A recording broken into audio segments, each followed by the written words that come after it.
Hi friend, आप सभी का स्वागत है मेरे यूट्यूब चैनल भोजपुरी परिवार में। आप सब कैसे हो? उम्मीद करती हूँ कि आप सब अच्छे होंगे, स्वस्थ होंगे। और अगर आप सब मेरे चैनल पर भी नए हैं तो प्लीज़ मेरे चैनल को सब्सक्राइब कर लीजिए, लाइक कीजिए, कमेंट कीजिए और जय माता दी जरूर लिखिए। दोस्तों, नवरात्रि का आप सभी को ढेर सारा हार्दिक हार्दिक शुभकामनाएं है।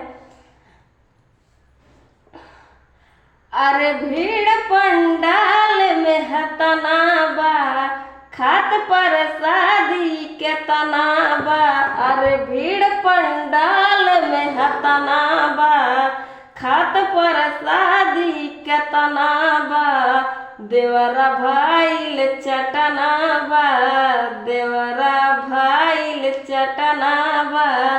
पंडित जी रउआ से प्रार्थना बा, झूठ का दिख धैल खीर जतना बा। पंडित जी रउआ से प्रार्थना बा, झूठ का दिखीर धैल जतना बा। देवरा भाईल चटना बा, देवरा भाईल चटना बा। नवमी नवरात बा, तनी न डरात बा, पूजा में हो जाता शामिल। घूमता मेला भैल बा झड़ेला, पेने बा कपड़ा दामिल। नवमी नवरात बा, तनी न डरात बा, पूजा में हो जाता शामिल। घूमता मेला भैल बा झड़ेला, पेने बा कपड़ा दामिल। मूर्ति देखे आई कतना बा, भचर भचर बोले मुँह फटना बा। मूर्ति देखे आई कतना बा, भचर भचर बोले मुँह फटना बा। देवरा भाईल चटना बा, देवरा भाईल चटना बा। कृष्ण बदरदी माने न खेसारी, कुछु में करे बरियारी।